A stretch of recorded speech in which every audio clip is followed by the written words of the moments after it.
we'll have a small intro about the chairperson.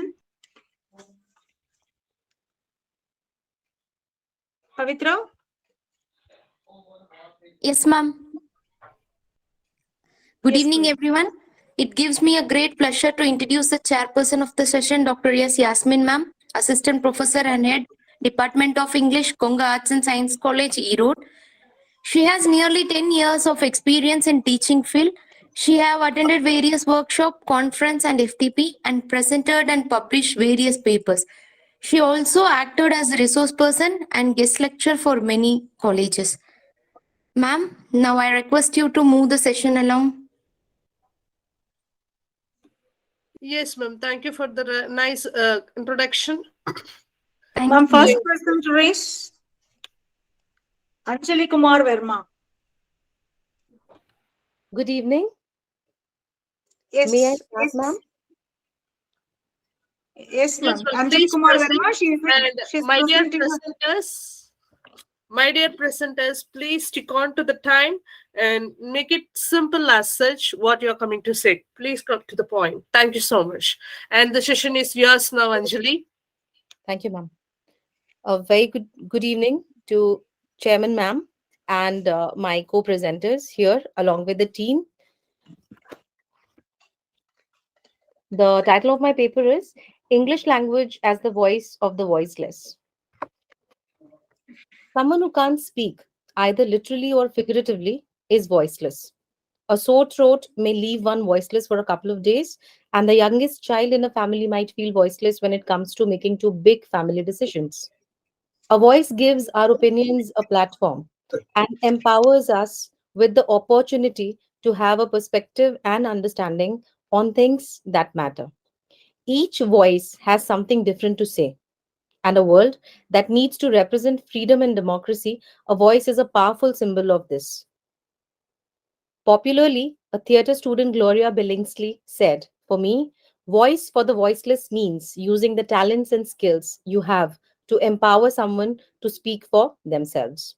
The voiceless are around us in our society. Those who are poor, weak, and vulnerable. Those who have been let down by the system. Being voice of the voiceless, therefore, mainly signals that the historically disadvantaged, vulnerable, underrepresented get opportunities to represent themselves by harnessing the strengths of information, media, and communication technologies. An impressive array of tools and platforms, including literature, the internet, the social media, community radios, and free and open software, have all been pretty instrumental. And this paper tries to celebrate the most common link to all of these, the English language, and the possible reasons that make the language the voice of the voiceless. To represent the voiceless, we need the most popular voices. In other words, a global link would serve the purpose best. A global language is one that is spoken and understood at an international level by a wide range and variety of people. About languages, one can make a cogent argument that a powerful link exists between cultural prevalence and dominance. Furthermore, the main factor that languages become popular is due to a robust power base, whether economic, social, political, or military. The English language owes its derivation to languages like Latin, French, German, and other European languages. This can be a reason why many Europeans don't find English a difficult language to learn. Moreover, linguists argue that the English language with its Latin script appears less complicated for people to recognize and learn. The pronunciation, too, is not as complex as other languages like Korean or Turkish, for example. Generally, the difficulty level of a language varies from person to person, and it also depends on the culture to which one may belong. For example, a Korean person would find it less difficult to master the Japanese language in comparison to a German person. This is because of the close proximity of the Korean and Japanese cultures. English is a very effective language, and this is evident due to the presence of various native and non native speakers on a global scale. Furthermore, according to statistics, one fourth of the world is either fluent in English language or content with it. While it is true that the number of native Mandarin speakers is the greatest in the world, but Mandarin is not the global language due to its complex spellings, grammar, and letter system. Due to the massive colonial conquests, the British, no culture is in complete oblivion of the English language or words. As such, English is a language that should not appear as too alien or strange to any community. Consequently, learning English is not such a big deal for most people, as they can find a certain level of familiarity with the language. Furthermore, the English language has a lot of words and synonyms to express something. As such, any word or its meaning can be expressed with a high level of accuracy. We find literature voicing the prejudices, discrimination, exploitation through centuries in all its possible genres, such as poetry, drama, essays, novels, and the like. Technology and science, the world over operate in English, giving meaning to lots of needs and enhancements to the quality of life in general. The global village concept, be it for trade, commerce, culture, sports, it is all happily dependent on English for its thriving evolution over the decades. The Indian diaspora across the world is a good example of the same. The internet, with the omnipresent social media, has been constantly instrumental in providing potent platforms to the voiceless across the world. The community radios have been really active in representing the minority groups across the globe. The Australian radio has been a good example, starting in somewhere in 1972 up to now. They have more than 300 uh, open radio platforms for the underrepresented. Similarly, the Chinese community radio also is a good example of the same. Although English is not the most spoken language in the world, it is the official language in 67 countries and 27 non sovereign entities around the world. It is spoken as first language by approx 350 million people worldwide. That's not all. It's also the most common second language in the world. English is the language of science, aviation, computers, diplomacy, and tourism, and therefore its reach is beyond belief. There was also contribution of technology, research, commerce, art, and formal education, which led to English becoming a truly global language of the world. As such, this study tried to list the apparent features of the English language, making it truly conducive to voicing the voiceless as the global link language. Thank you.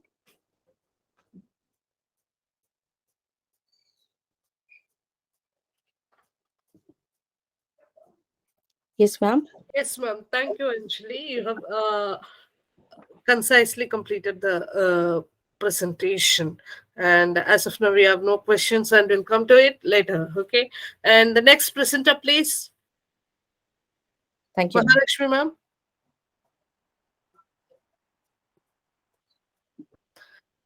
Yes, Ms. R. Gurulata. Yes, ma'am. Please Ma'am. Good proceed. evening, ma'am. Good evening, ma'am. Good evening. Please Good proceed. evening, everyone. Okay, thank you, ma'am. Today, my paper intends to explore how male and man-made societal norms are uprooted in the society and the subjugation of women in the novel The Pearl That Broke Itself, written by Afghan-American writer Nadia Hasmi.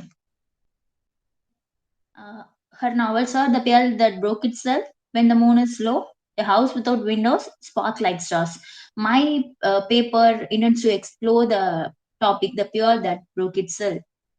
Here, particularly, Nadia Hasmi depicts the ground reality of Afghanistan, and she presents the Afghan culture through a family of two girls to show how women are viewed in the society. And the author talked about the practice of bacha post, which is practiced with the purpose of uh, liberating the girls from the codes of restriction and subjugation attached to the female body. Further complicating the subject, question of the person who disguise themselves as bacha post. Due to patriarchal dominance in Afghan society, women break down physically and mentally. Women are used and women are deceived and controlled. The novelist particularly capture the essence of gender norms and the hardships of young girls in a particular novel. And uh, then the Pearl boat broke itself contain many themes, like various themes the problems of in the novel, particularly in this novel, so that woman subordinate occurs in some spheres such as in education, society, and family, and also in professional life. Here, the author also gives different time settings in the novel, which are 20th century and also 21st century. Nevertheless, the accidents that happen to the characters remain the same. The woman's character in both time settings still experience subordination from their society. The most interesting part is both the main characters in the novel become bachapos in facing the subordination, like subjugation. The purpose of being bachapos is to make women easy to get the education access and job, and also to make them safe when they go outside their houses. Even though through bachapos, women can have the same rights with men, but actually it is a very ironic status to women. The particular novel shows that women's subordination or subjugation is still strong in Afghan society. Also, by being bachapos, it's actually not protect women at all, because society will only accept women when they present themselves as men. Here, particularly my problem, the paper's problem of the study focus on the women's subordination that happens in the Afghan society depicted in the particular novel. Here, there are two plots with the different main characters, which are Sakiba and Rahima. Both of the stories have different time settings. The experience of Sakiba and to a bachapos occurred in 20th century, while the experience of Rahima occurred in 2007. Here, Sakiba was a daughter from a family lived in a small village and far from the central city. And she was the third child of four, consists of two brothers and one sister. In 1903, there was a war that turned the village chaotic and causing virus epidemic everywhere. The virus made of all her siblings died. That particular period, Sekiba had to replace her brother's position to work and organize her father's land. 2 years later, her father died because of an illness, and then she had to live with her grandmother. Sekiba's grandmother always treated her like a servant. Besides, Sekiba was not allowed to get the portion of her father's land because of her bachapos. Here, particularly, author talks about two main characters. One is Rahima and then Sakiba. Here, Rahima was the third children of five daughters. Rahima lived in a village far from Kabul. Since all her siblings were women, she had to survive when they went outside the house because there would be a boy who was waiting to bully them. Then Rahima's mother decided to choose one of her daughters to change into son, and Rahima was selected. When Rahima became a bacha post, she had a lot of opportunities, freedom to protect her siblings from bullying, chance to go to school, and ability to bargain at the market. Then Rahima had to get married when she was 13 years old with an old man. It happened because of her father needed a lot of money. After marriage, she underwent a lot of problems, become a bacha post again. And here, particularly, the struggle of women characters, struggle for freedom, struggle to unshackle the chains of patriarchal norms. It does depict the women as active members of society who are aware of their subalternity and try to break their cells. And then here, bacha pose. Here, bacha pose is dressed up as a boy. It's a practice in Afghanistan and also in parts of Pakistan, which is some families without sons will pick a daughter to behave as a boy. Here, the particular author used this practice for her novel. Depicts women's subordination, which still exists until now. In a case to get the equal right with men, a woman needed to pretend to be a man to get recognition from the society. Here, particularly, that these two characters, the stories show that this tradition takes us an important role to people in Afghanistan. Women's position as subordination in society depicted in the novel only occurs in the family who do not have a son. Society will see different in the family who only have daughters. And it depicts the reality of parents that should not keep their daughter for a long time in the house. Here, people it means the family is weak. People that believe that family only have daughters, it means the family is weak. The reason why bacha post exists, the discrimination towards women in Afghanistan, is a fact that could not be denied. When a girl pretends to be a boy, he can protect their family and other siblings in a family. Even if a family only has one son, he can change everything in that family. The woman's subordination in society also can be faced in some ways, such as the political way, demonstration, and even though through the tradition, there's a tradition in some ways, Afghanistan and Pakistan, to confront women's subordination called bacha post. Here, it happens when a family only has daughters. The chosen daughter will transform to look even behave like a boy. Here, the Rahima become a bacha post. Her appearance had already changed. Her hair was short. She attired like a boy, and her name was changed into Rahim. After her mother tried to make Rahima look like a boy, she taught Rahima to behave like a boy. She taught her how to talk with other people, how to walk in the street, how to play with her friends. And the important thing was she also asked all of the family members to call her Rahim. According to a particular writer, Kritika Sultana, men are superior to women and women are part of men's property. So women should be controlled by men, and this produces women's subordination. And the women's subordination always related to the patriarchal system. Patriarchal is a thing which puts men position higher than women. Here, particularly, author tries to explore the thing is here women are subjugated by the male members in a society. Here, I'm concluding that with a concluding words. The particular through the novel, the writer projects the struggle of the protagonist and brings out the way to escape from the hardships. For the novel protagonist Rahima, who always longed for a better life, the title is apt for the novel. Here, the cell here compared with the pure compared with the Rahima, and then from the very young age, she faced a tremendous struggle. Also, she was not interested to lead miserable life like other Afghan women. She had a quest to enjoy her freedom as an Afghan man. Therefore, she decided to break the cell and tries to escape from the problems in life and move into her dreamed life. Later in the novel, she also realizes that she is as precious as the pure and cannot be taken for granted. Rahima were the victim of bacha post, yet she loves to continue her life as a boy. It's an ironic one. It's my concluding verse. Thank you, ma'am. Thank you, Ma'am Gurudata. Ma'am, it's good. It's wonderful presentation. And shall we move on to the next presentation? I think it is Dr. Deepak Kapoor, sir. Yes, ma'am, I'm here. Yes, sir. Proceed Ms. with the Worthy and presentation. my dear fellow participants, good evening to all. I am going to present the paper and I will present just the gist because of the time constraint. I am trying to now, I will try to connect share my screen. Do please tell me.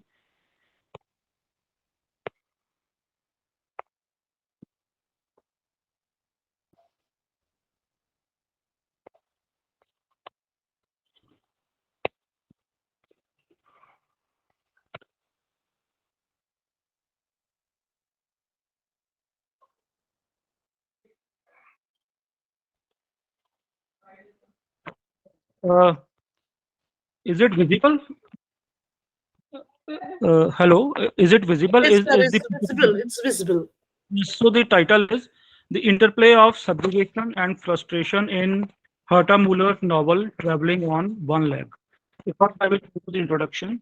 Herta Muller was born on August 17, 1953, in a village in Romania, and she is a very reputable writer. She won the Nobel Prize in 2009, and her works depict cruelty, violence, terror, subjugation, and dehumanization of masses, especially the minorities, in the repressive regime led by Nicolae Ceausescu, that is the Romanian dictator. Her novels depict the modern history of Germans in the Banat and the Transylvania. These are the geographical regions, and these regions were under Soviet occupation. And the Germans, they were the German minorities in these regions, in Romania, etc. They were punished brutally because of what Hitler did to other persons. So it was not their fault. They were living in Romania since a long time, but they were punished for what Hitler did to Jews and other people. So now this novel was written in German language in 1989, and in 1998 it was translated into English. So this is all about the physical as well as the psychological difficulties that one faces while trying to find a grip in alien surroundings. The main characters in the novel, like Irene, Frank, Thomas, and Stephen, experience excessive levels of frustration over simple incidents. They often feel the need to cry. They experience envy and develop the habit of attention seeking. This novel tells the story of a young German speaking woman in her mid 30s who has come to Berlin after emigrating from Romania, her own country, her native country, because she was persecuted in that country because she belonged to the German minority. She remains a stranger in West Germany, like she was a stranger in Romania. In Romania, she was not able to find meaning in her life, and in Germany, she cannot banish the thoughts of her native country from her psyche. She is in constant search for human relationships through love, fashion, and newspaper collages, but all her attempts bear no fruit as her neurosis remains unresolved. Means the frustration, it led to neurosis, and further it led to psychotic tendencies in this character Irene. Irene's psychotic state of mind makes her hallucinate and imagine things even in ordinary day to day matters. She does not find comfort in anything. This is because her mind projects its grief onto everything else around it. The totalitarian regime has made her incapable of reposing faith in a single individual. Totalitarian regime means the regime of Romania of Nicolae Ceausescu. It was socialist republic, some national socialism, something like that. Irene is not happy even after immigrating to the other country. She is unhappy for no reason. Neurotic tendencies have started building up in Irene. She starts making collage from newspaper cuttings. It is a defense mechanism that her mind has invented. She wants to counter her loneliness through collage making. She always finds an unknown person, the other Irene, in her photographs. She is beginning to lose touch with reality and is developing psychotic tendencies. Irene feels afraid when she sees the other country's weeds in the city. Other countries means Romania's weeds. So the same plants growing in Germany also. Irene touches those weeds to ascertain that she is not imagining things. Irene is not able to make a stable relationship with Franz, and he is another important character in the novel. Instead, she ends up in a relationship with Thomas. Their love becomes mechanical, which lacks the tenderness and warmth of human emotions. Both Irene and Thomas find their life in a crisis. They don't want to enter any serious relationship. The occasional love between them springs from brute physical needs and is devoid of any emotion or sensitivity. Irene feels old on the outside and powerless on the inside. Hurtamuller writes, for a moment, Irene let Franz disappear, but then again, the edge of a thought, she had to think of Franz again. The characters in Traveling on One Leg become argumentative and widening. This is the result of the subjugating totalitarian regime which these characters were subject to. Irene, Franz, Thomas, and Stephen struggle to get with others in their daily lives as well as at work. They also need to be dependent on others and develop obsessive thinking over things which may not be that important. So I'm just going to conclude. Thus, in Traveling on One Leg, Hurtamuller has successfully depicted the effects of a totalitarian regime on the psyche of characters like Irene, Franz, Stephen, Thomas, and others also. The characters have lost interest in living life as they face bouts of severe frustration in a subjugating dispensation. They try to cling to objects like their past and the habit of drinking in order to make sense of their lives. So here I want to make a point that whenever the government, whenever the administration, it subjugates you because you belong to certain kind of minority, whether it be religious, linguistic, or racial, or whatever, then the first step is frustration. After frustration, melancholia results in. After melancholia, there are neurotic tendencies, and after that there is psychosis. In psychosis, it is a kind of serious mental disorder when you lose the reality and you start to hallucinate. So in this novel, she has tried to depict the effect of a totalitarian regime, a subjugating regime on those people who are sensitive enough to feel what is happening to them. So this was my conclusion. Thank you very much. Thank you, sir. And the next participant, next presenter, Nazia Zaman, I think.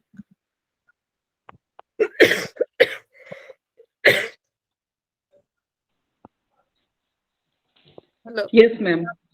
Good evening, ma'am. Yes, ma'am. You just present. Okay, Please. thank you, ma'am. Okay. The title of my paper is Subjugation of Women in the Select Short Stories of Bessie Head. The African women are regarded as the principal victims of colonization as well as of patriarchy, and they are at the bottom and at the center of chaos in the so-called Dark Continent. Even the women writers were not able to escape this process of marginalization. Therefore, it is needful for her to force her voice against the Western colonial and native patriarchal discourses, and the voice of Bessie Head can be regarded as one of the strongest among many others. Being a mixed race, single woman, deprived of any place to be called as her home, she accepted Botswana as her newly adopted home. But even her experiences in Botswana were not very welcoming, as she was regarded as an outsider. Being not black enough, being deprived of family, race, and nationality, Bessie Head vented out her human feelings through many oppressed characters, like the protagonists in her short stories like The Collector of Treasures and Heaven is Not Closed. Ma'am, in this paper, I'm going to discuss these two short stories of Bessie Head. The title of the stories are The Collector of Treasures and Heaven is Not Closed. The story, The Collector of Treasure, was published in the year 1977 in her short story collection, The Collector of Treasures and Other Botswana Village Tales. As the story opens, we see the protagonist. The name of the protagonist is Dikeldi, and she is being taken to the prison. And when she was admitted into the prison, she was asked about her crime, and she informed the prisoner that she has killed her husband. And the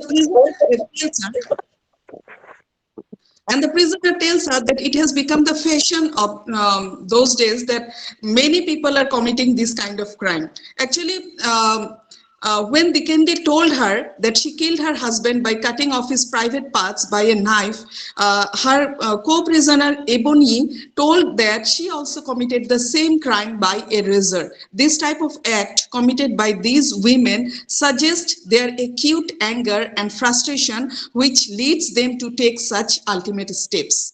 Head in this story elaborately describes the attitude of men towards women during the three phases of African life. Now I'd like to quote from the story. He could be analyzed in three time spans. In the old days, before the colonial invasions of Africa, he was a man who lived by the traditions and taboos outlined for all the people by the forefathers of the tribe. He had little individual freedom to assess whether these traditions were compassionate or not. The ancestors made so many errors, and one of the most bitter-making things was that they relegated to men a superior position in the tribe, while women were regarded in a congenial sense as being an inferior to men. These lines are the direct attack on the traditional way of life of Africa, where the status of women was not better before colonization. During the colonial era, the situation deteriorated more. Peterson and Rutherford also argues, I would like to quote Madam, that in colonial discourses in which collude with the patriarchal values, hence a phrase double colonization has been used for the women of Africa. During the colonial regime, the ancestral values lost control over the society, and it was dominated by the imported lifestyle of the colonizers. The colonial era and the period of migratory mining labor of South Africa was further affliction visited on these men. Then even after the independence, the predicament of the African women was not less. Now they became the lord of themselves. The men became the lord of themselves, and they wanted whatever they wanted to do, whatever they wished. So now coming to another story, Heaven is Not Closed. In this story, the protagonist is again because Bessie Head was a feminist author, all her protagonists were female, and in this Heaven is Not Closed, where this Galathy is the protagonist, and she is the symbol of faith, a devout Christian and a firm believer in the norms laid down by the church. On the other hand, Reloke, with whom she falls in love, was a pagan, following the native tribal customs of Setswana. There is a clash between these two lovers, as Galathy wanted to marry in the church and Reloke according to the traditional customs. Head writes, I would like to quote from the story. Galathy was all at the same time startled, pleased, and hesitant. She was hesitant because it was well known that Reloke was an unbeliever. He had not once set foot in church. So she looked at him, begging an apology, and mentioned the matter which was foremost in her mind. In this story, Galathy is presented as a woman who is always afraid of being the object of God's wrath, and at the same time, she did not want to displease her lover, who said that he will never set his foot in the church because he believes in the traditional customs of Setswana. Here, Head presents an account of Africa's transition to a modern world order and the complicated nature of this transition. Christianity, the chief tool of the European colonization, is shown to have been embraced by many natives simply because it was a fashion of the time as well as a mark of civilization. Though Christianity propounded by the church put forward a very progressive image of itself, but the reality was quite opposite to it.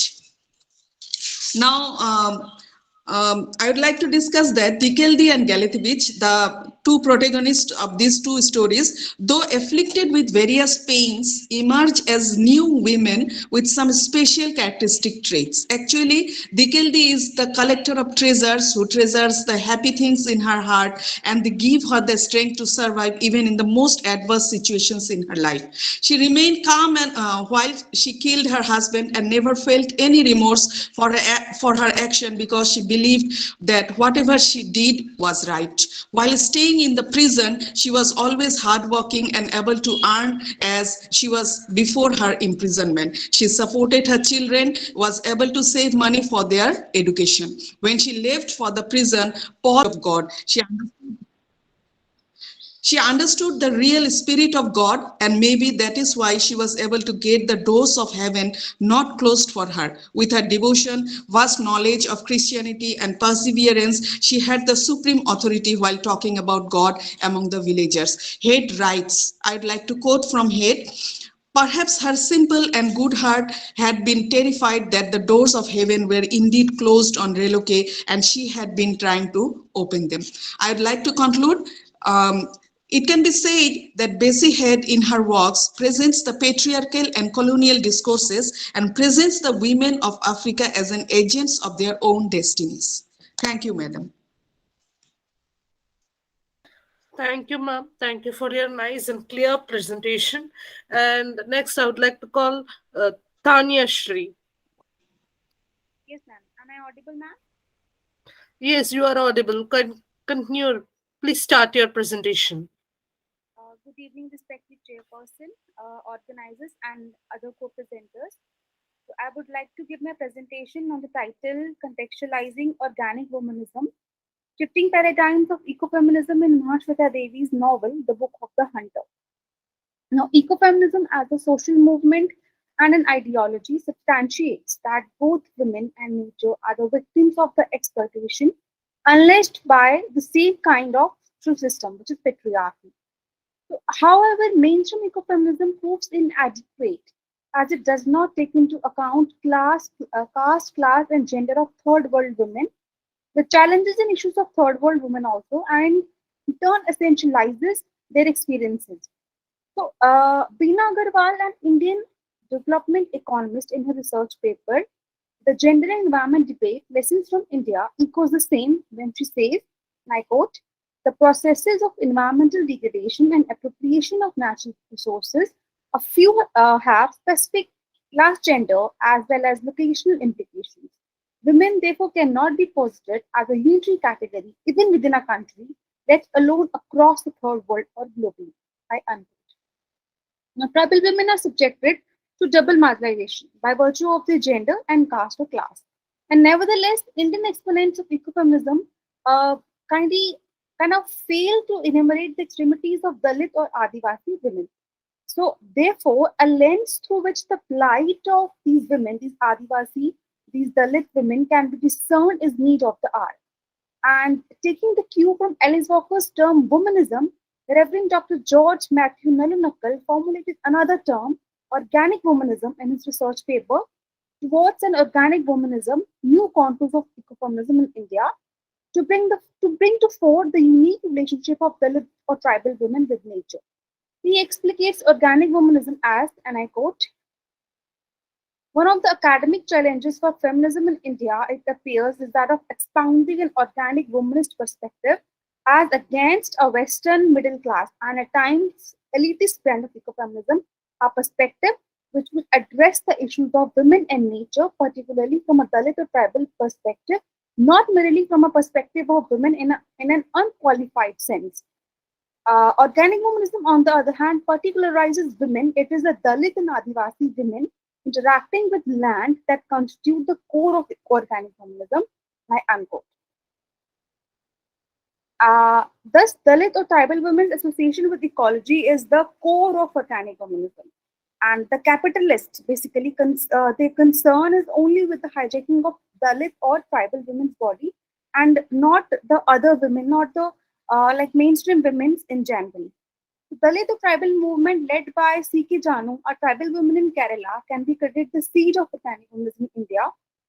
C.K. Janu was the political activist who fought for the land of the landless tribals. Now, understandably, the term womanism has been first used by a Black American poet and novelist Alice Walker in her seminal work In Search of Mother's Gardens, Womanist Prose, which implies women's commitment to survival and wholeness of the community, love, strength, and appreciation for the entire section of society. And organic womanism, in a similar manner, addresses the extremities of Dalit tribal women and the impact of ecological degradation on them. Now, writings of contemporary Indian women writers like Shweta Devi and Sarah Joseph and other writers also aids in the development of organic womanism, as their writings specifically depict the tortures and injuries inflicted on Dalit tribal women's bodies and the exploitation of Dalit or Adivasi land. So, thus, the aim of the present paper is to investigate the interconnections of tribal women and nature in Shweta Devi's novel, The Book of the Hunter, through the critical framework of organic womanism. This particular novel encapsulates Bengal of 16th century, and it reveals the fictionalized account of the poet, Brahman farmer and landowner Mukandaram Chakrabarti, who is constrained to leave his village Damania, but eventually found his way to the land of Araha. Devi has written this novel based on the epic section called Bead Khanda of his poem Abhaya Mangal. The novel primarily deals with the intrusion into the Chandiborn forest of the Shabbas by the town of Araha. Devi wrote in her preface to the novel that, and I quote, "What I have written here is utterly a work of fiction, a novel. Mukandaram's poem was my source, but while writing about the life of Shabbas, I have combined what I know from this book, my own modest familiarity with the subject, and my life's quest." I unquote. Now the capitalists of town hijack the tribal land, leaving them landless, leaving tribal landless, which troubles the women specifically because they depend on nature for their sustenance and livelihood. And this particular impacts the life of the tribal women, life of the Shabbar women, because of their close affinity with nature. Auntie Jota in the novel, who is the leader of the Shabbar community, told her father, Danko, and I quote, "But the town keeps advancing. New neighborhoods everywhere. The city is influencing our community and it frightens me, Baba." I unquote. And the global exponents of ecofeminism, Maria Mies and Vandana Shiva, provides evidence to the fact that tribal land has been snatched by the town dwellers on the name of development. In their work Ecofeminism, when they posit the capitalist patriarchal world system has led to the destructive tendencies that threaten life on the earth. The system emerged, is built upon, and maintains itself through the colonization of women, of foreign people, and the lands and of nature. It is gradually destroying. The Shabbas worship a female goddess of the forest, Abhaya Chandi, and considered her their mother goddess, who provides them with all they need. And I quote from the novel, "The goddess Abhaya Chandi has given you puja for work, books, a greenery, and a cowshed, while she gave us the jungle. We are the shubbers, you hear, children of the jungle. I unquote. Vandana Shiva also quote in her book Staying Alive, Women, Ecology and Survival in India, when she says, women in India are an intimate part of nature, both in imagination and in practice. At one level, nature is symbolized as the embodiment of the feminine principle, and at another, she is nurtured by the feminine to, to produce life and provide sustenance. And I unquote. Like as a mother nurtures, cares, and provides sustenance to her family, forest is the fountain of the livelihoods of the Shabba community. The Jota says to Mukanda, and I quote, the forest itself is our mother. She gives us fruits, flowers, tubes, leaves, wood, honey, resin, etc. She gives us everything, keeps us alive. Doesn't that make her our mother? I unquote. The tribal women, owing to their locus among the forests, make them consider nature as a source of beauty and embrace forest products to enhance their appearance. Fully in the novel, who's the Shabbar woman, who wear ornaments made from the forest. I quote, in her earlobes hung earrings made of tender young palm frond, and there were thick wooden bangles on her arms. I unquote. Jota was a wise old woman and leader of the Shabbas who also prefers to embellish herself with forest products. And I quote from the novel, she wore wooden bangles on her wrist, a necklace of gum acacia seeds, and earrings made of young palm leaves. I unquote. So tribal women experience more affinity with the nature by virtue of their material reality. They sustain through their entire dependence upon the forest for their daily bread. So, organic organism also entails well-being and wholeness of the entire community, and not preaches separatist practices. Devi has precisely portrayed this aspect in her novel. Shabbos also stick to the sustainable living and not harming their surroundings for the greed. Therefore, even when they hunt and kill animals, they are not authorized to kill deer during their mating time, as the Bhayachandis wished. And I quote, this, they say, is the time for the deer to mate. Any Shabbat who kills a deer during this period with Abhaya's curse upon him. I unquote. Understandably, Shabbos are concerned about the survival and well-being of the entire community and their environment. So thus, the novel Book of the Hunter depicts the tribal women are emotionally and materially dependent on nature. Development activities like the construction of dams and enforcement of tribal land render them homeless and landless, which eventually disrupt their life. And moreover, they are most marginalized who are exploited by the upper caste and by their own tribal patriarchy, as in the case of food. So these women, when removed from the natural environment, has nowhere to rely on and live a life of suffering and hardships. The novels project tribal women as storehouse of indigenous knowledge by virtue of their locus and affinity with nature, such as the Jota. And consequently, and I conclude that organic womanism as a theoretical framework traces the relationship between with the tribal women and nature and maps their predicaments as well as the exploitation of tribal land in the novels. Thank you so much.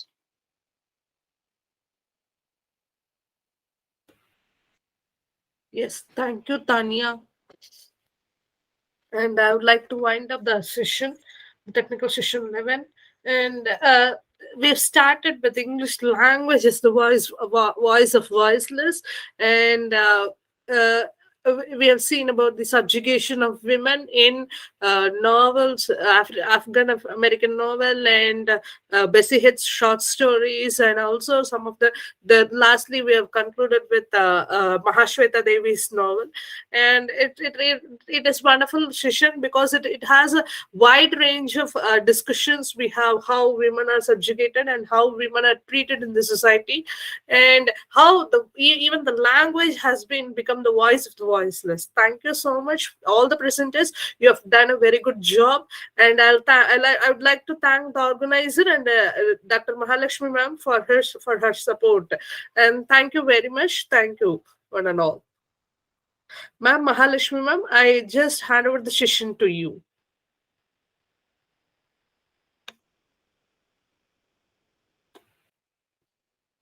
Mahalakshmi ma'am.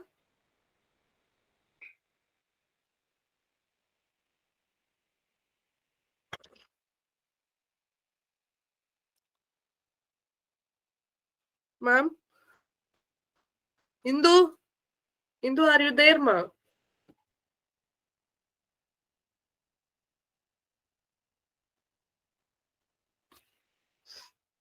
Mahalakshmi, ma'am?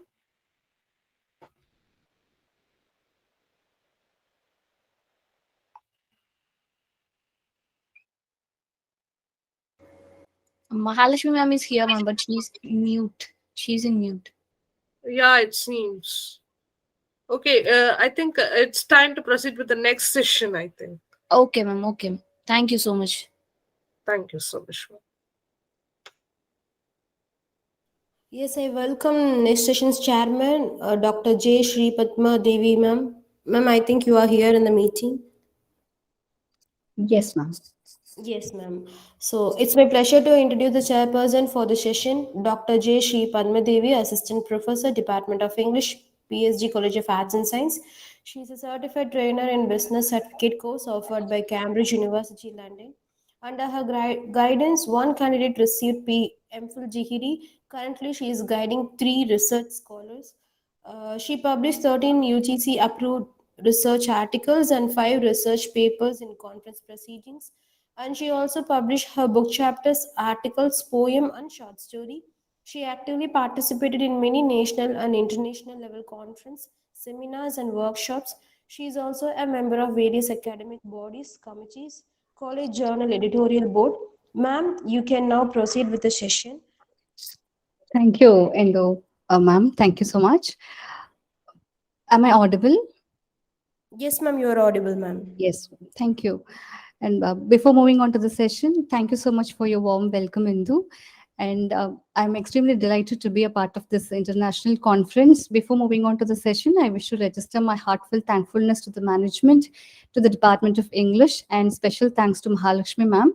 With this note of gratitude, let us move on to the session. Before moving on to the session, a gentle reminder to the presenter, the maximum time limit could be 8 minutes. So try your best to finish within that time limit and followed by 2 minutes of discussion. So shall we move on to the first presenter?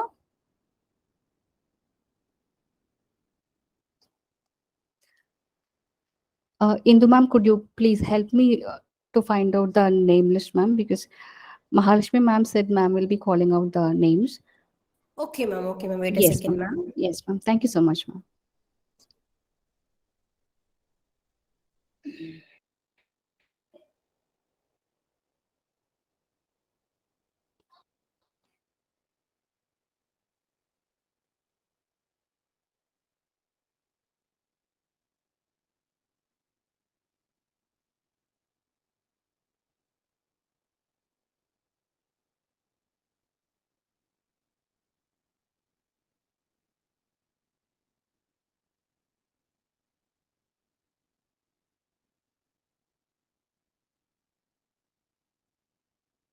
First presenters Neha J. Second MA English, Don Bosco College, Elagiri Hills, Tirupatur. Whether anyone is like Good that? evening, everyone. Yes, Good ma'am. evening, ma'am.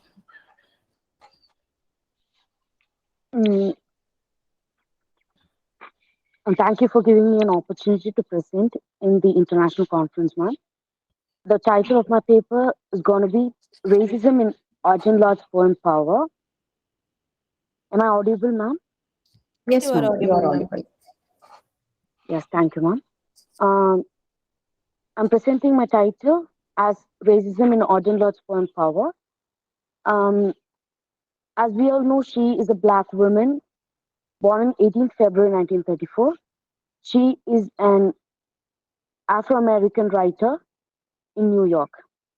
I, to a Caribbean immigrants, so that she was more focusing on the pain of the Black and on the oppressed people. In all of her works, most of her works, she concentrates on themes of racism, domination of the white, injustice given to the Black, and equality between Black and white. The most important thing that I liked in her because is that She used to memorize poetic lines and used to recite them in public. It might, I think this might be one of the reasons that she is a writer today of this century. Mm, to tell about the poem, the whole poem talks about the real incident that took place in Queens, New York, on 20th of April 1973.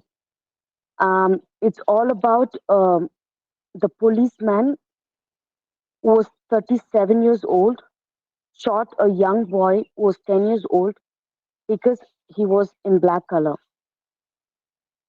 And this line is also evident in the poem that he has told he has not seen the size of the boy or anything else but the color. That color made him to kill that small boy. And and the white people, that is the power that the policeman had, made him to escape from this case. And the power that the boy's mother had, the small boy's mother had, made her only to dig a graveyard for a child.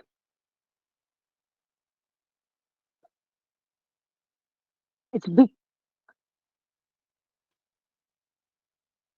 Nowadays, it's not up to what right or wrong things that happens in the world. It's all up to who's powerful. The only powerful man, the powerful people actually takes what decision should be. Mm, like most of them believe that racism is what, like color discrimination, this thing they go like that. But like when an individual is being affected or hurted by a word or an action, that itself is racism. With that, I gave an example that has taken place in India itself. This poem is actually written in 1973, but it's not yet for. I mean, it's more than 40 years, but still, there is also another racist attack, same as this poem. Um, we all remember that Nido Tanya's attack in Delhi, 2014, and this boy was from Arunachal Pradesh. He was killed by shopkeepers because his hairstyle was different. The shopkeeper, the even the policemen did not stop them. They took that boy for 2 hours from there, but don't know what happened. They brought him back again to the same place, and those shopkeepers bet him with a rod, and they killed him horribly. So this is the same thing that had happened in Queens, New York also. 40 years had been gone, but then nothing had changed. And there are so many attacks, racist attacks that's been taking place every day in our day-to-day life. And with only law and court cannot eradicate them. But we can try to stop by starting from within oneself to our children and to our family. So I've concluded my paper with the Toni Morrison words that there is no such thing as race, none. There's just a human race scientifically and anthropologically. Thank you, ma'am. That's all. Very good, Sneha. Good presentation. I liked your concluding line. Very effective. I could say that a kind of our vision or message through your presentation. Very good, Sneha. Thank you, Now the ma'am. room is open for discussion. Any question or clarification?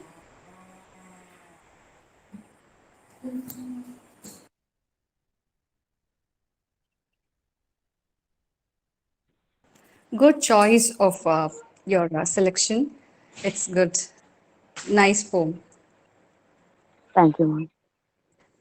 Okay. Thank Ma'am, you, we can Sneh. move on to the next presenter, ma'am. Yes, ma'am. We'll move to the next presenter, ma'am. Yes, ma'am. Karthikayani, Mrs. N. Karthikayani and Dr. Lata Rani. Yes, ma'am, I'm PhD ready, ma'am. research for- Yes, ma'am. You can present your paper. Yes, ma'am.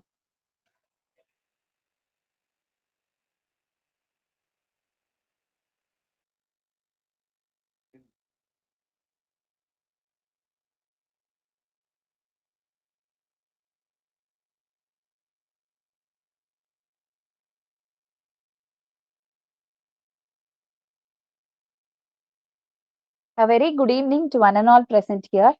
It is indeed my privilege to present my paper on new image of woman in Chitra Banerjee Divakarni's Before We Visit the Goddess. So, begin with, I would like to offer a brief introduction about the author Chitra Banerjee Divakarni, who is a remarkable voice in Indian diaspora. Her works occupy a distinctive place in the realm of contemporary Indian diasporic writing. Throughout her creative career, she has produced a variety of literary works catering to the needs of both children and adult readers. And for children, the famous work is The Conch Bearer, and she has written in different genres like poetry, like everybody would remember, Living and Leaving Yuba City, Dark Like the River, and Arranged Marriage is one of her famous short story collections. And to talk about novels, she has written Queen of Dreams, Mistress of Spices, One Amazing Thing, etc. But all these works are based on different and varied themes, and that is the uniqueness of Chitra Banerjee.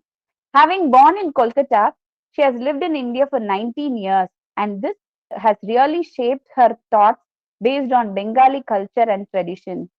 Like among other modern generation immigrant writers, she occupies an advantageous position because having lived in India throughout her childhood has given a personal experience to the culture of India, and that provides her with more authenticities and authority.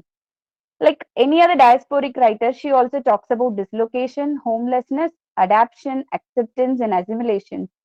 And we all know that these diasporic experiences are quite complex and they are related to the roots of the native land.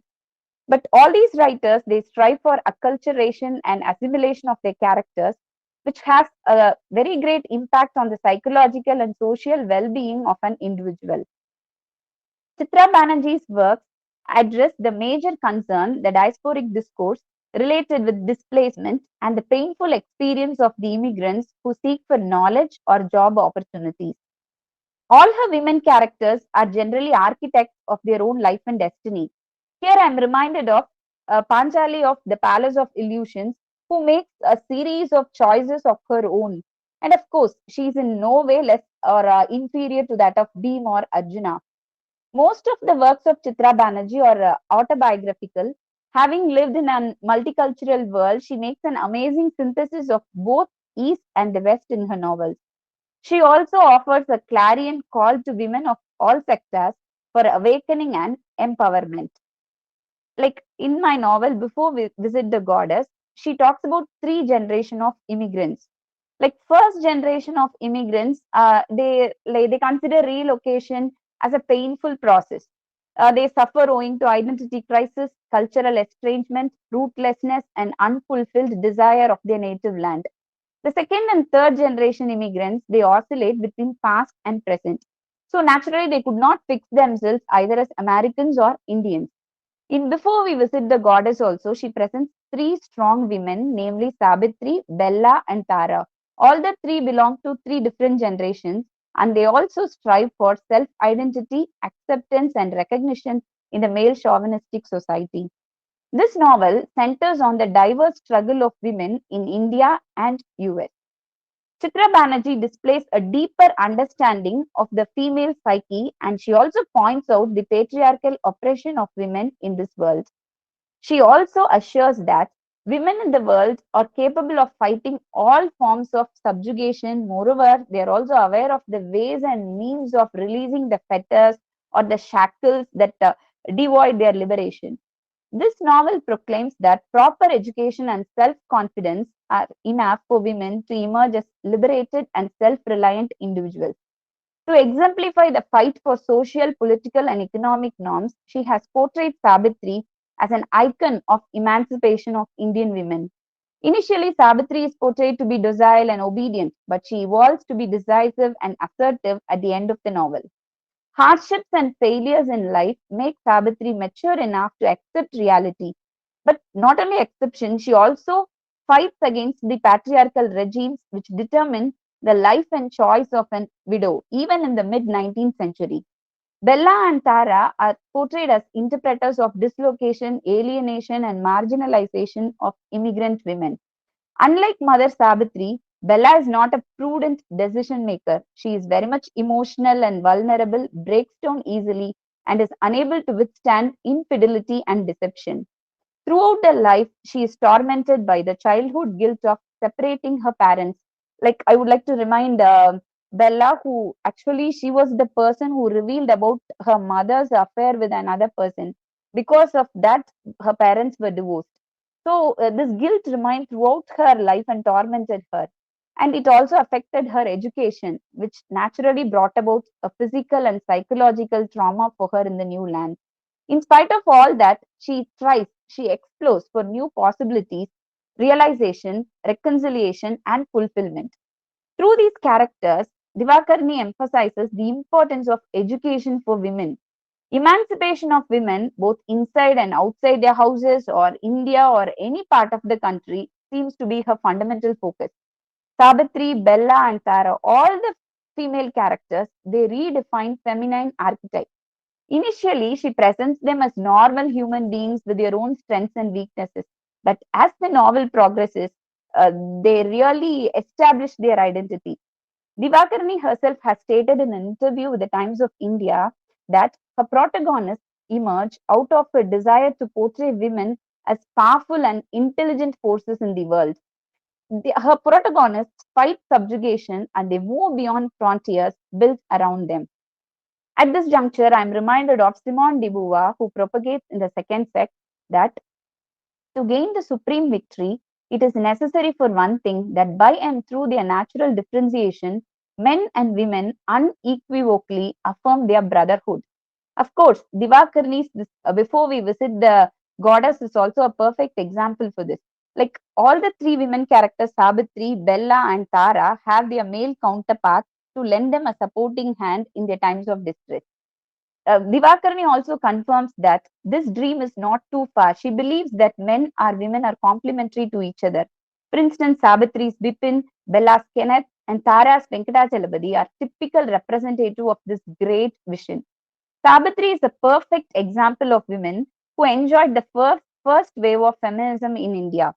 Her daughter Bella represents remarkable change of 1980s of Indians who flooded the West in search of promising job opportunities and portals of higher education. Tara represents a daring American woman of the millennium who exhibits specific qualities of second generation immigrants.